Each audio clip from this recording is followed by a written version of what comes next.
Tercer grado. Ciencias. Química.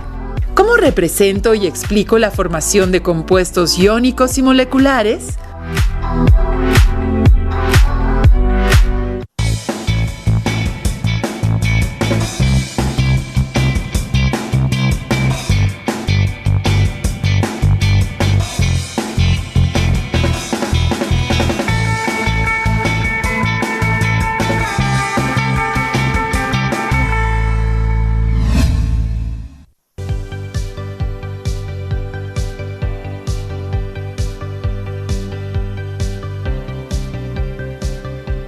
Bienvenidas alumnos y alumnos a esta sesión de la asignatura de Ciencias Química.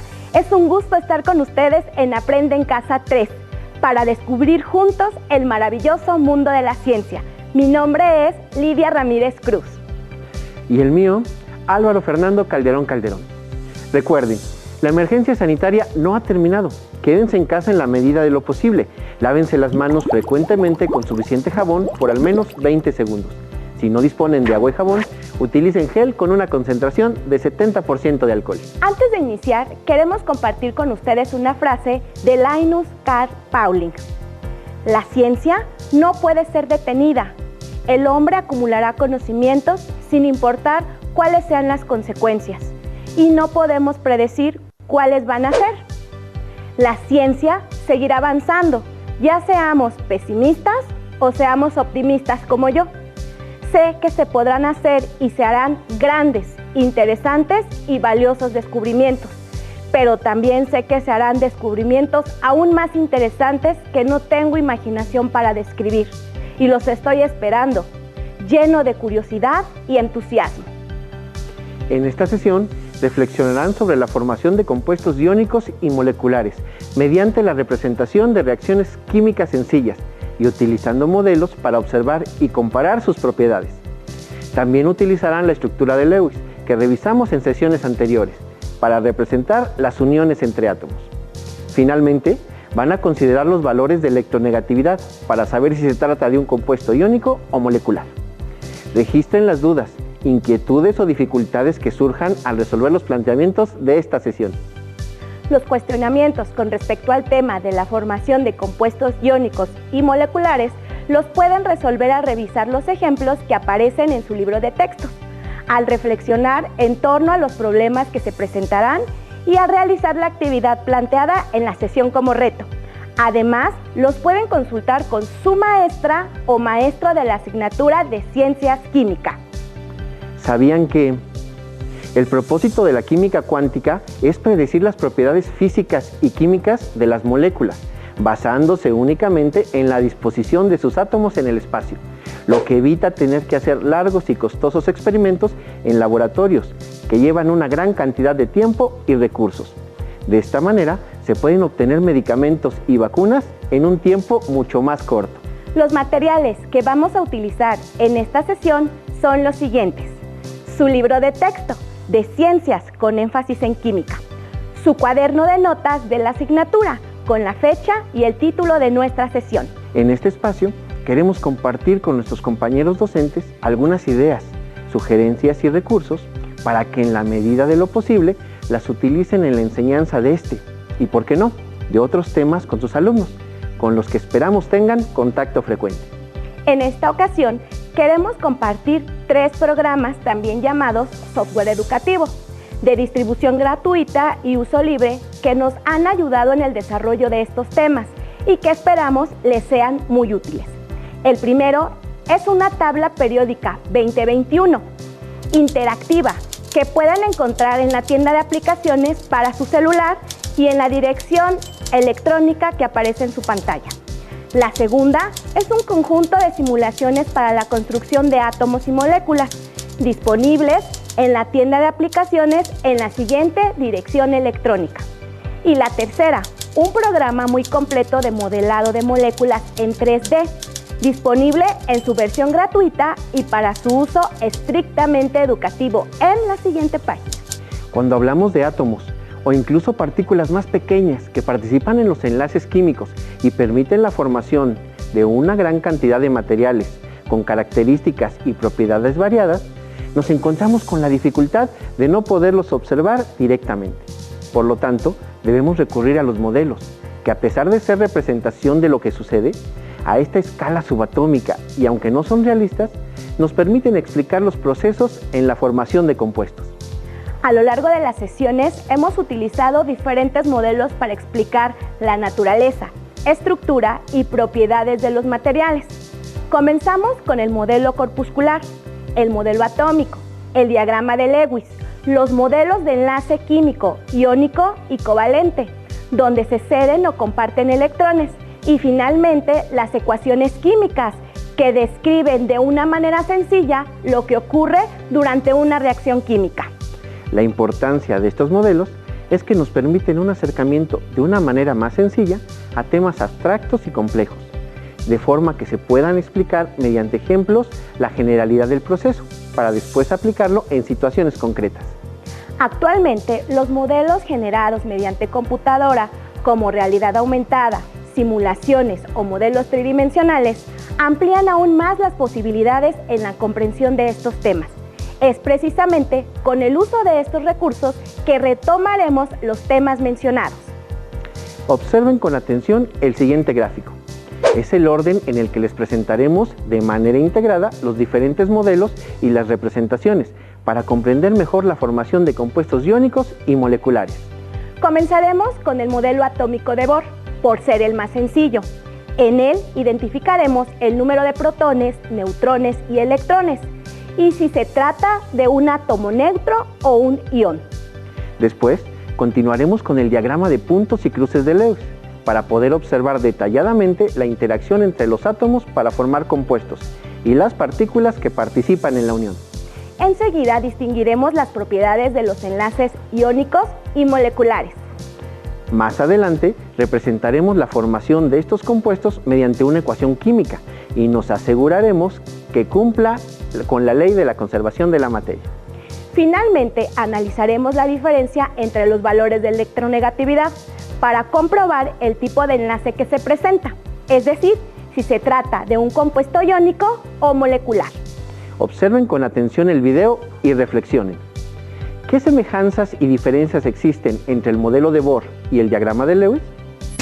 En 1916, Gilbert Lewis propuso una forma sencilla para representar a los átomos con sus electrones externos.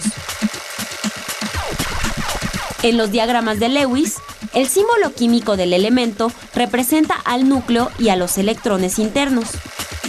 Alrededor se colocan puntos o cruces que simbolizan los electrones externos.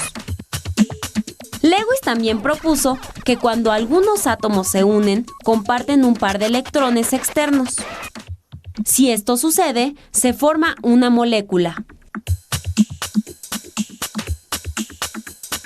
Por ejemplo, al unirse dos átomos de hidrógeno, se forma una molécula de hidrógeno. De la misma manera, en la molécula de flúor, los dos átomos comparten un par de electrones externos. Como pudieron identificar, el diagrama de Lewis es una representación gráfica que muestra los enlaces entre los átomos de una molécula que se pueden formar cuando los átomos comparten electrones. Recuerden, la electronegatividad se puede definir de manera sencilla como la capacidad de un elemento para atraer hacia él los electrones que forman enlaces en un compuesto químico. Esta propiedad periódica permite predecir la polaridad del enlace formado entre dos átomos, es decir, nos permite identificar si en un enlace químico existe una distribución asimétrica de los átomos. La electronegatividad está estrechamente relacionada con la energía de ionización y la afinidad electrónica, conceptos abordados en sesiones anteriores. Un átomo con una afinidad electrónica alta y un potencial de ionización elevado presenta una electronegatividad alta, por ejemplo, el cloro o el flúor. Al contrario, átomos con baja afinidad electrónica y bajo potencial de ionización tienen electronegatividad pequeña, como el litio o el sodio. La electronegatividad aumenta hacia la derecha y hacia arriba en la tabla periódica, como se muestra en la siguiente imagen. El metano es un gas inodoro y sin color, y además es muy poco soluble en agua. El 51% de su producción es debido a la ganadería y solo el 13% a los medios de transporte. El metano puede ser empleado como combustible doméstico, para cocinar o calentar agua, incluso para generar electricidad, aunque se considera que acelera el calentamiento global. Para nuestro primer ejemplo de compuesto iónico tomaremos el cloruro de sodio. Comenzaremos con los elementos que forman este compuesto. Para esto observen con atención el video de una aplicación de realidad aumentada.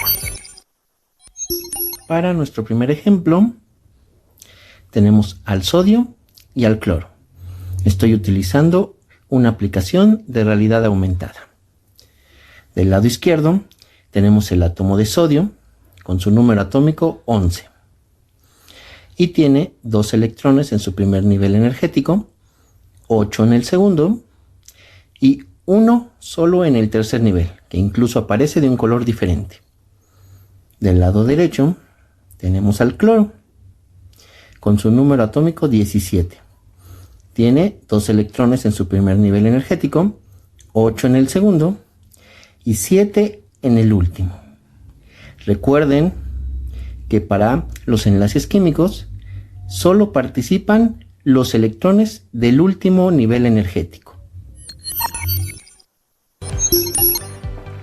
Ahora realizaremos el diagrama de Lewis para observar la manera en que interactúan estos átomos para la formación del cloruro de sodio.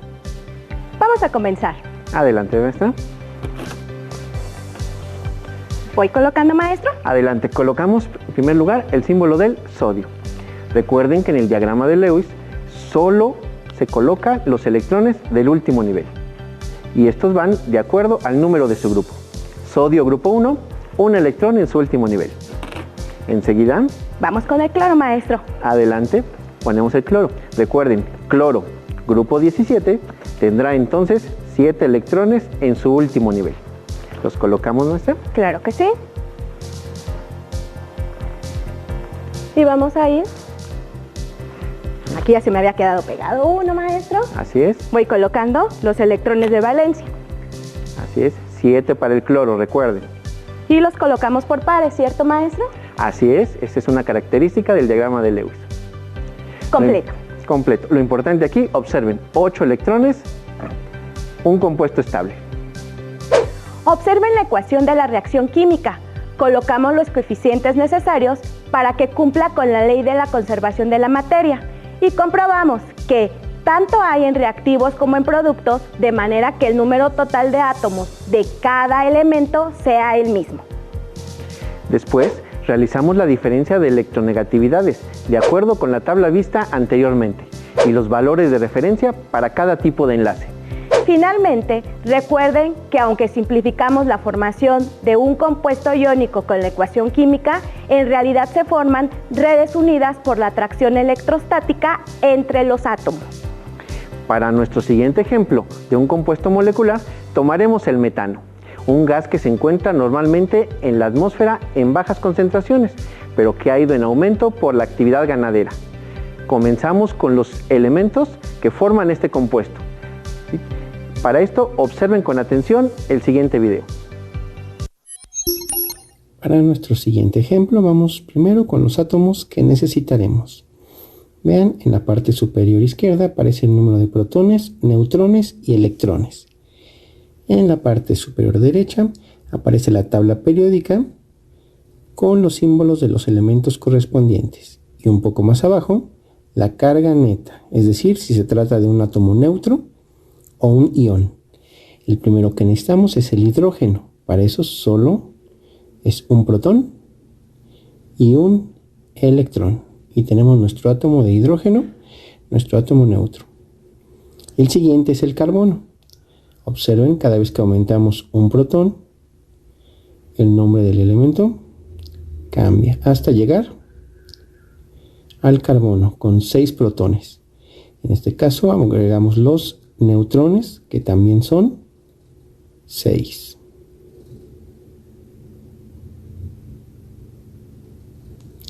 Y finalmente los electrones, 2 en su primer nivel y los 4 restantes en el segundo.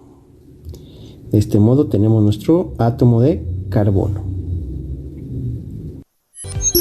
Ahora realizaremos el diagrama de Lewis para observar la manera en que interactúan estos átomos en la formación del compuesto. ¿Nos ayuda, maestro? Claro que sí, maestra. El maestro nos va a ir pasando nuestras piezas para formar nuestro modelo de Lewis. Primeramente vamos a colocar al carbono.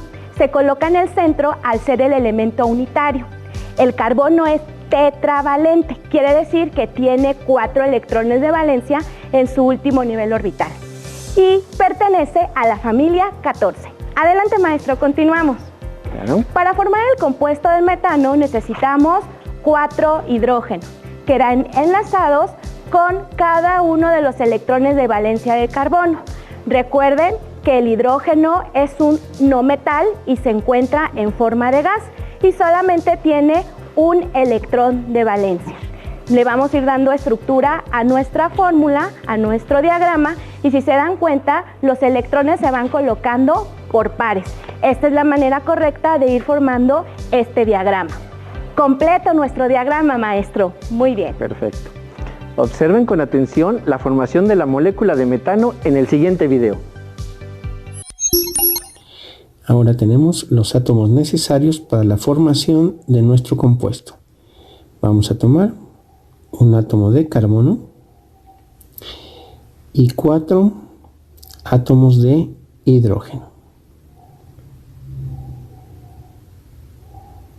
Listo, aparece el nombre de nuestro compuesto, que en este caso es el metano. Vamos a ver la forma de su molécula.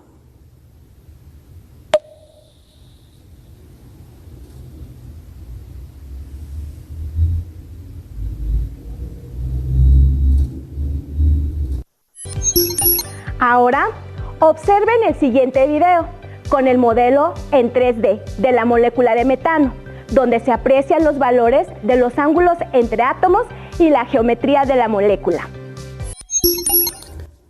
Ahora finalmente vamos a ver la forma tridimensional de la molécula de metano. Podemos observar en el centro el átomo de carbono en color gris y en los extremos, cada uno de los extremos, un átomo de hidrógeno. Si observamos, aparece ahora el ángulo en el que se encuentran los enlaces de cada uno de ellos.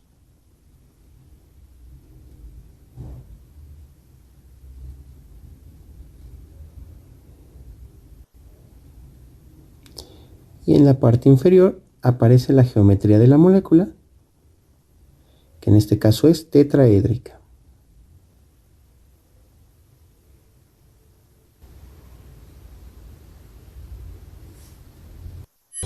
Observen la ecuación de la reacción química para la formación del metano. Colocamos los coeficientes necesarios para que cumpla con la ley de la conservación de la materia y comprobamos que tanto en reactivos como en productos, de manera que el número total de átomos de cada elemento sea el mismo. Finalmente, analizamos la diferencia de electronegatividades de los elementos de acuerdo con la tabla periódica vista anteriormente y los valores de referencia para cada tipo de enlace. Muy bien, con estos ejemplos hemos integrado los modelos y las representaciones de átomos y moléculas vistos hasta ahora. El reto del día de hoy es que en casa realicen los mismos pasos de los ejemplos que les presentamos con un par de compuestos muy sencillos, el agua y el dióxido de carbono. Realícenlo en su libreta de la asignatura, ya que es su bitácora científica. Recuerden su fórmula y sigan los mismos pasos. 1. Identifiquen los elementos que forman al compuesto. 2. Realicen el modelo de Bohr con su respectivo número de protones, neutrones y electrones. 3. Elaboren el diagrama de Lewis con puntos y cruces y recuerden completar la regla del octeto. 4. Investiguen la forma de la molécula y el ángulo entre átomos. 5. Elaboren la ecuación química y asegúrense que cumpla con la ley de conservación de la materia, colocando los coeficientes necesarios. 6. Realicen la diferencia de los valores de electronegatividad. 7. Finalmente, identifiquen el tipo de enlace de acuerdo con los valores de referencia presentados. Como ya identificamos, el cloruro de sodio es un compuesto iónico. y comúnmente es conocido como sal. Forma parte imprescindible de la dieta. Sin embargo, los mexicanos consumen alrededor de 4.400 miligramos de sodio, 11 gramos de sal, es decir, más del doble recomendado por la Organización Mundial de la Salud, OMS, quien sugiere 2.000 miligramos de sodio, es decir, más o menos 5 gramos de sal al día. La mayor parte del sodio en la dieta proviene de alimentos y bebidas procesadas. ¿Por qué es importante reducir el consumo de sodio? Al hacerlo, evitarán que su cuerpo retenga agua y puede ayudarles a prevenir enfermedades como la hipertensión, problemas cardiovasculares, enfermedad renal y osteoporosis. Es importante que sigan aprendiendo y comiencen la preparación para su examen Comipems. Por ello, les sugerimos visitar los siguientes sitios de internet que aparecen en pantalla, donde podrán reforzar sus conocimientos sobre los enlaces químicos, además de poner a prueba sus habilidades realizando los ejercicios que ahí les proponen. Listo, terminamos, pero aún nos queda mucho por explorar y descubrir. Así que nos vemos pronto aquí en Aprende en Casa 3. Hasta la próxima.